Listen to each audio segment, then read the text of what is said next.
সাদা বলে দুর্দান্ত প্রত্যাবর্তন, যশস্বীর শতরান, রোহিত, কোহলির ঝড়ে ৯ উইকেটে সিরিজ জিতল ভারত।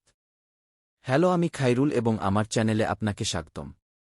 ভারত সাদা বলের ক্রিকেটে ফিরেই দাপট দেখাল। বিশাখাপত্তনমে তৃতীয় একদিনের ম্যাচে দক্ষিণ আফ্রিকাকে ৯ উইকেটে হারিয়ে সিরিজ নিজেদের নামে করল লোকেশ রাহুলের দল। ২৭১ রানের লক্ষ্য ভারত সহজেই তাড়া করে জয় তুলে নেয় যশস্বী জয়সওয়ালের দুর্দান্ত শতরান ও রোহিত, কোহলির ধারাবাহিক ব্যাটিংয়ে। এই জয়ে কিছুটা হলেও টেস্ট সিরিজের চুনকামের ক্ষত মুছলেন কোচ গৌতম গম্ভীর। টস জিতে প্রথমে বল করার সিদ্ধান্ত নেন রাহুল, যা ম্যাচের মোড় ঘুরিয়ে দেয়। দক্ষিণ আফ্রিকার পক্ষে কুইন্টন ডিক ১০৬ রানের ঝকঝকে ইনিংস খেললেও ভারতীয় বোলাররা বারবার ছন্দ ভাঙেন। প্রসিদ্ধ কৃষ্ণ ও কুলদীপ যাদব ৪টি করে উইকেট নিয়ে প্রোটিয়াসদের ২৭০ রানে থামিয়ে দেন। মাঝের ওভারে প্রসিদ্ধের দ্বৈত আঘাত ও কুলদীপের ধারাবাহিক স্পিনেই দক্ষিণ আফ্রিকার ইনিংস ভেঙে পড়ে।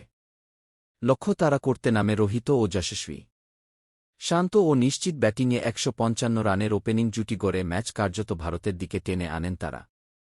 রোহিত ৭৫ রানে আউট হলেও যশস্বী অপরাজিত ১১৬ আর কোহলি কেরিয়ারের ধারাবাহিকতা বজায় রেখে ৬৫ রানে অপরাজিত থাকেন। দুইজনের অবিচ্ছিন্ন জুটিতে ৬১ বল হাতে রেখেই জয় নিশ্চিত করে টিম ইন্ডিয়া। সিরিজ জয়ের পাশাপাশি দিনের, রাতের ম্যাচে ঘরের মাঠে পড়ে বল করা কতটা কঠিন, সেটাও স্পষ্ট হয়ে গেল ভারতের এই সহজ জয়ে। রাহুল, গম্ভীর জুটির অধীনে সাদা বলে এমন চাপহীন, নিয়ন্ত্রিত ক্রিকেট ভারতকে আবার আত্মবিশ্বাসী করে তুলল। খেলাধুলার সবশেষ রোমাঞ্চকর খবর পেতে এখনই চ্যানেলটি সাবস্ক্রাইব করুন।